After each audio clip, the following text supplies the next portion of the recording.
जिलात विभिन्न सरकारी स्कीमर लगते माननीय मुख्यमंत्री डांगरियार नेतृत्वत जिखिनि अहोमर दुखिया राइजर बारे अरुणोदये हक युव प्रजन्मक संस्थापनर बारे मुख्यमंत्री आत्मनिर्भरशील आँचनिये हक चाह बागानर मजदूर भाईसर बारे एटी कली दुटी पात और लगते आत्मसहायक गोटर महिलासक आर्थिक साहाय्य प्रदान करार कारण महिला उद्यमिता आँचनी पर्यालोचना करा गल रिव्यू करा गल और आँचनीটো धुनियाके रूपायन हब लागे तार ऊपर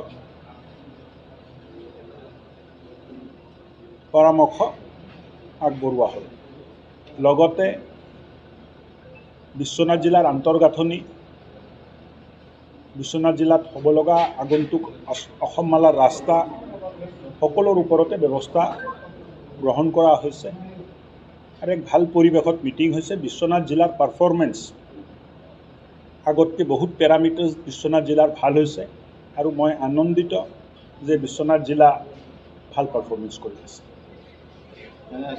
आईसीयू केनेके पड़ी আছে এই ক্ষেত্ৰত আপুনি কত আইসিউ পড়ি আছে ইয়াতে আইसीयू খিনি মানে মেন পাৱাৰ নাই তেওঁলোকৰ কাৰ্যক্ষম হোৱা নাই আপুনি মোক মানে যেটো ক'লে মোৰ দৃষ্টিগোচৰ হোৱা নাছিল আপুনি দৃষ্টিগোচৰ কৰিছে আজি আমি ব্যৱস্থা ল'বৰ কাৰণে কৈ আছোঁ।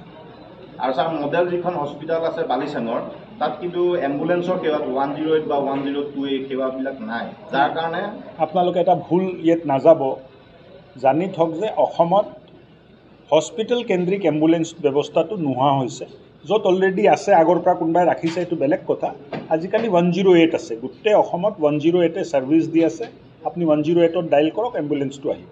স্যাৰ বিহালী যেটো পোস্টপনৰ পৰা গৃহ আছে আমাৰ উত্তৰ অসমৰ বেল্টত মানে একমাত্ৰ বিহালীতে আছে কিন্তু তাতো কেইবাবাৰো চিকিৎসকে ধনৰ অভিযোগ হয় তাত এজন স্থায়ী মানে আপোনাৰ সুইপাৰ নিদিয়াৰ কাৰণে সুইপাৰজনে মানুহৰ পৰা 25-30,000 কৈ আজিলৈকে স্যাৰ ব্যৱস্থা হোৱা নাই। এক মাহৰ ভিতৰত মই ব্যৱস্থা কৰিম। স্যাৰ বিশ্বনাথতো পোস্টমৰ্টমৰ ব্যৱস্থাটো স্যাৰ মেডিকেল হৈ আছে নহয়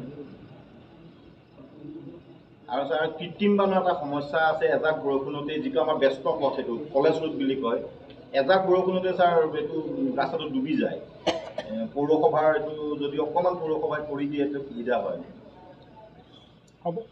স্যাৰ ব্ৰহ্মজান নৈ আজি মানে মাথাউৰি ভাঙিছে এখন গাঁও প্লাবিত হৈছে কিন্তু কিবা কৰিলে বন্ধ হ'ল এইটো ঠিক আছে। সাহায্যটো আজিকালি এই সিস্টেমটো উঠি গ'ল আপোনালোকে দাদা মোৰ কথাটো শুনক সাহায্যটো আগত আছিলে যে কেম্পত আহিব লাগিব তাত ৰেজিষ্টাৰ হ'ব নাম আহিব ডিসি সাৰ্কিল অফিচাৰে নাম ল'ব ডিসি তাত পঠাব এপ্ৰুভেল হ'ব তাৰপিছত সাহায্যটো দিয়া হৈছিলে। এতিয়া পানী সোমাইছে তেখেতসকলক যদি ওলাই আনিব লাগে ওলাই আনিছে আৰু সাহায্য আৰম্ভ হৈ গৈছে। কেম্পটো বিশ্বনাথ জিলাত ক'ত ক'ত কেম্প হ'ব পাৰে ভৱিষ্যত যদি বানপানী হয় ক'ত ক'ত কেম্প হ'ব ৰিলিফ দিয়াৰ কাৰণে কি বস্তু প্ৰয়োজন হ'ব অলৰেডি আজি এক মাহ আগতে ৰিভিউ হৈ গোটেই বস্তুটো ৰেডি আছে। য'ত আপুনি কৈছে যে বানপানী হৈছে মানুহ এফেক্টেড হৈছে হয়তো ইতিমধ্যে ৰিলিফ গৈ পাইছে নহ'লে আধা ঘণ্টাৰ ভিতৰত ৰিলিফ গৈ পাব। ঠিক আছে।